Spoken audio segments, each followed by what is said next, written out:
En el nombre del Padre, y del Hijo, y del Espíritu Santo, un solo Dios. Amén. Queridos hermanos, les saludo a todos con un gran afecto, obviamente con mucha nostalgia por las semanas y meses que han pasado ya, en este domingo 30 de agosto del año 2020, en el cual estamos celebrando el duodécimo domingo del ciclo de San Mateo, con la lectura tomada de este evangelista en el capítulo 19 del 16 al 26.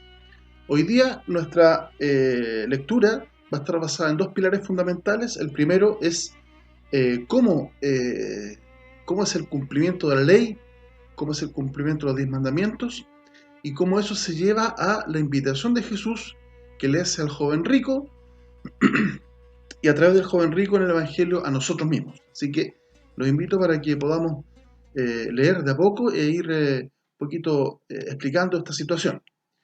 El texto dice como sigue: en aquel tiempo se acercó a Jesús uno y le dijo: Maestro bueno, ¿qué bien haré para tener la vida eterna? Él le dijo: ¿por qué me llamas bueno? Ninguno hay bueno sino uno, Dios. Bueno, ya el Evangelio comienza con una frase un poco extraña, un poco llamativa, quizás sorprendente para muchos. ¿Por qué? Porque Jesús se autodenomina como quizás no bueno. Muchos pueden pensar de que está un poco descartando la posibilidad de que Él sea bueno, porque le dice: no hay uno bueno, no hay bueno sino uno, Dios. Es decir, está diciendo que solamente Dios es bueno. Y claro, la respuesta muy fácil la dan los padres de la iglesia diciendo en términos modernos, en lo que sería el lenguaje administrativo hoy día, Jesús está elevando el nivel de la conversación, es decir, está llevando esto a un nivel superior. Y como sería una administración, hoy día Jesús se remite o se reporta a Dios, es decir, marca una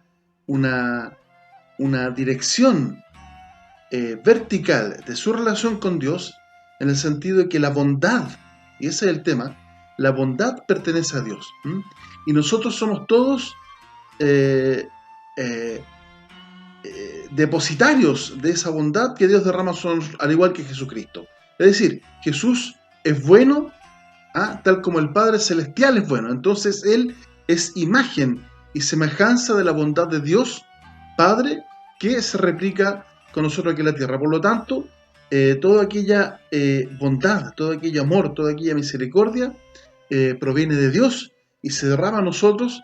Es lo que está diciendo Jesús, para que no pensemos de que Jesús actúa por sí y para sí, ¿no? Siempre Jesús habla con referencia al Padre, el Padre Celestial, que es la fuente de todo y el origen de todo. Bien, puesta ya un poco el nivel y la marca de esta conversación, un poco quizás chocante, vamos a la segunda parte. Dice, continúa hablando con el joven y le dice: mas si quieres entrar en la vida, guarda los mandamientos. Le dijo: ¿cuáles?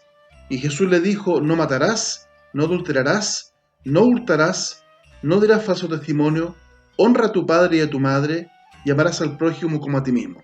El joven le dijo: todo esto lo he guardado desde mi juventud, ¿qué más me hace falta? Bueno, muy simplemente aquí el joven en la conversación con Jesús le dice en forma bastante parecida a lo que nosotros hacemos en nuestra vida diaria, que es vanagloriarnos y ser instrumentos de autorreferencia. Muchas veces nosotros hablamos de nosotros mismos en tono muy halagador, muy generoso con nosotros mismos.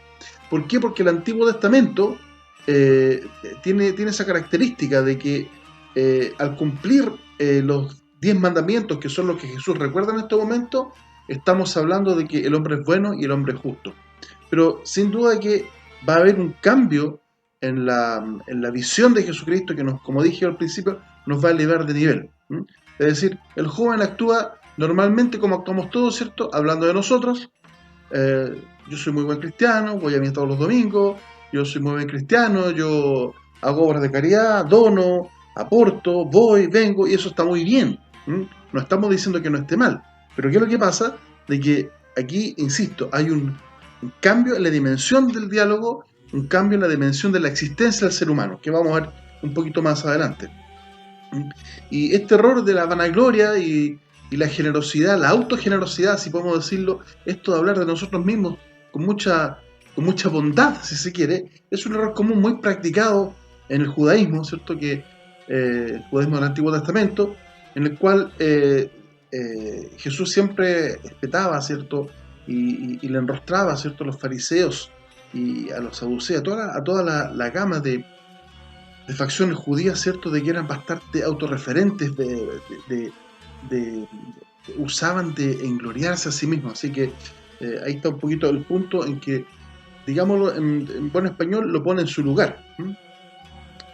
¿Y por qué digo que aquí hay un cambio de la estrategia de Jesús? Un cambio, esto de subir el nivel, de elevar el nivel de la conversación. Porque nosotros tenemos dos ejemplos que quiero compartir con ustedes con respecto a cómo Jesús mira la ley y cómo nos invita a cumplir el tiempo de la gracia que Él es mismo. Bien, en Mateo 5, 21 al 22 dice Jesús: oísteis que fue dicho a los antiguos, no matarás, y cualquiera que matare será culpable de juicio. Pero yo digo que cualquiera que se enoje contra su hermano será culpable de juicio, y cualquiera que diga necio a su hermano será culpable ante el concilio, y cualquiera que le diga fatuo quedará expuesto al infierno de fuego.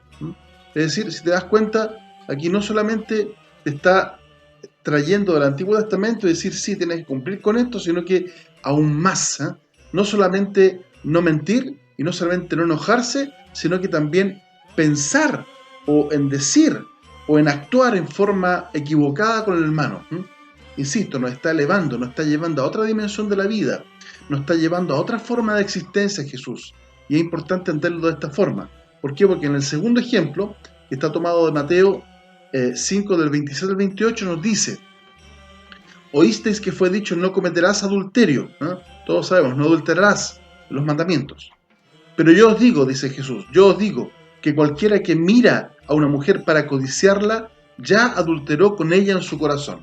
Qué fuerte, qué importante y qué vital es comprender esto, de que no solamente no hay que cometer adulterio, porque es una actividad física el adulterio. Jesús nos dice no solamente el adulterio físico, el hecho de cometer adulterio, o de robar, o de mentir, o de insultar, de actuar mal, sino que el hecho ya de pensar en la acción, ya el hecho de desear mal, ya el hecho de cobijar malos deseos en el corazón y la mente, ya es motivo de juicio de parte del Señor. ¿Por qué?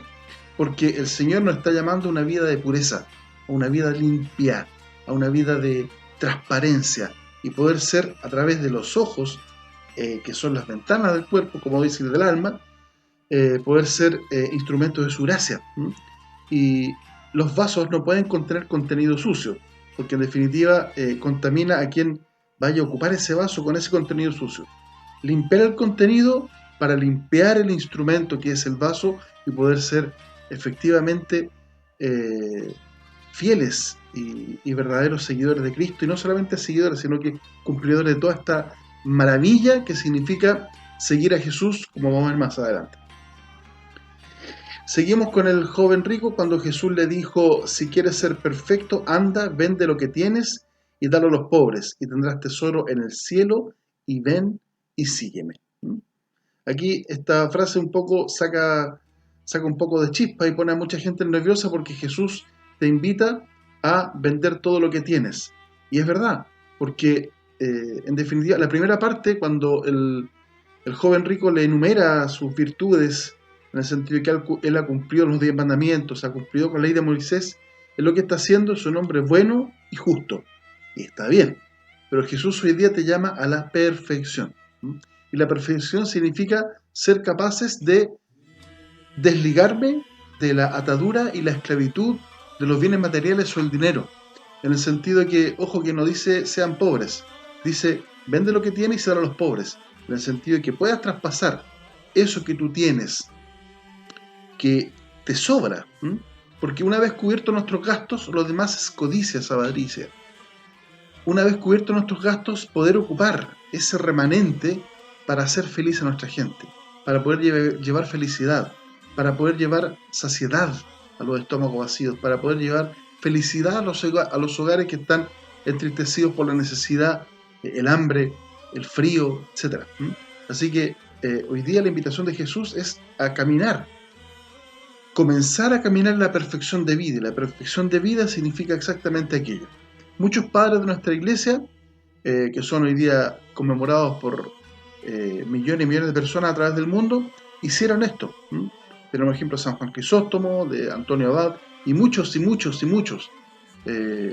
Incluso matrimonios jóvenes con hijos que abandonaban el mundo y se iban a los monasterios, repartían todo y se iban a una vida perfecta. Quizás Dios está llamando a alguien, quizás Dios, el Señor está invitándote a que puedas hacer esto, de abandonar la vida del mundo y llevar una vida celestial, en un monasterio, en una abadía, en una vida de oración, en una vida de arrepentimiento y principalmente una vida de encontrar al Señor en aquellas profundidades de la existencia de Dios en la nada, ¿no? Como lo hizo San Antonio, repito.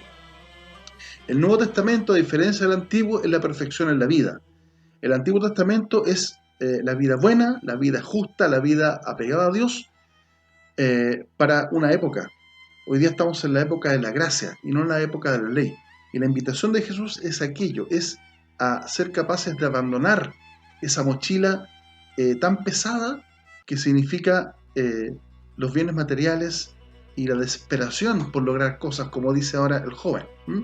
Los invito a seguir leyendo, por favor. Oyendo el joven esta palabra, se fue triste porque tenía muchos bienes. Y claro que se va a ir triste porque todos nos apegamos a nuestras cosas. Porque todos queremos nuestras cuentas con dinero, queremos nuestra casa bien surtida, que a nadie le falte nada, etcétera, etcétera, etcétera. Pero aquí la tristeza viene porque no porque Jesús lo haya invitado a despojarse como nos invita hoy día, sino que la incapacidad del joven de entender que la invitación de Jesús es una vida perfecta. Y esa vida perfecta significa desligarse de aquello que lo ata. Aquello que me ata al mundo no me deja elevarme al cielo. Y la dificultad de todo esto hoy día se da en dos aspectos de nuestra vida. En nuestra vida normal y en nuestra vida en pandemia. En nuestra vida normal hay mucho sufrimiento por gente que no puede alcanzar niveles de ingreso que le permitan satisfacer todas las expectativas que tiene en la vida.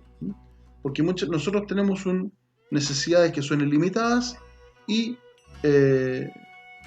medios para alcanzar esas necesidades o satisfacerlas que son bastante limitados. Entonces, en vida normal, la mayoría, todos nosotros trabajamos y nos sacrificamos todo el mes para lograr un ingreso que nos permita satisfacer las necesidades que tenemos. Pero siempre queremos más. ¿Por qué? Porque tenemos muchos requerimientos. Y eso a muchas personas les trae un estado de angustia, ¿cierto? Por no poder lograr aquello que están deseando lograr. Mucha gente sufre, ¿cierto? Y se deprime y entra en estado de angustia por no poder lograr viajes, por no poder lograr vacaciones, por no poder lograr renovar un auto, por poder renovar la casa, etcétera, etcétera. Y en tiempo de pandemia que estamos viviendo ocurre al revés. Ocurre que la mayoría de nosotros tenemos el dinero, pero no podemos gastarlo por las circunstancias que estamos viviendo. Es decir, la mayoría de nosotros se nos ha reducido mucho los gastos, ¿cierto? Por estar en encierro, en cuarentena, en aislamiento, pero lamentablemente no podemos gastarla porque no hay dónde y no hay cómo. Así que esa es el arma de doble filo de todo esto.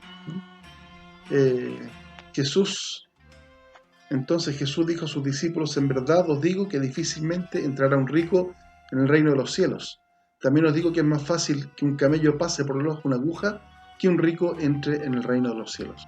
Claramente este es un ejemplo bastante estudiado, bastante interpretado por muchas generaciones de estudiosos y teólogos, pero creo que la explicación más simple es que Jesús te dirá un ejemplo imposible, o sea, es decir, te tira un tejo pasado, como decimos los rayolistas, en el sentido de que la vamos a poner difícil, y lo difícil vamos a ver quién lo cumple. Entonces esta meta que es tan alta, que es tan imposible, que es que un rico entre en el reino de los cielos, es más fácil que pase el camello por el ojo de una aguja, ¿cierto? Independiente que la aguja signifique puerta, portón o pórtico, lo que ustedes quieran, ¿cierto? Pero es ya una imagen de lo imposible, ¿cierto? Por eso es que la pregunta que viene a continuación de los discípulos es muy interesante y responde este desafío de Jesús. Dice, al oír esto sus discípulos se asombraron mucho diciendo, ¿quién pues podrá salvarse? Y mirándolo Jesús le dijo, para los hombres esto es imposible, mas para Dios todo es posible. Hay que poner la confianza en Jesús, hay que dejarse un poco atrapar y gobernar por el Evangelio de Jesús. Y no solamente por su Evangelio, sino que por su ejemplo. Hoy día Jesús te habla al corazón y te habla a la mente. Más que a la mente, al corazón, ¿cierto? Porque Jesús, más que una lógica del mundo, una filosofía, es un estilo de vida. Y el estilo de vida es que seamos capaces de desligarnos de esa angustia y esa necesidad por tener y por tener y por tener y por acumular. Porque repito, una vez que están satisfechas nuestras necesidades básicas, el resto es avaricia, el resto es codicia, el resto es odio en el corazón. Así que, tal como este joven, no te entristezcas y de a poco camina a que puedas desligarte de esta esclavitud que significa trabajar por trabajar y tener por tener. El ser humano no está llamado a tener, el ser humano está llamado e invitado a ser. Si vas a ser, tienes que ser en Jesús y para Jesús. Que Dios te bendiga. Amén.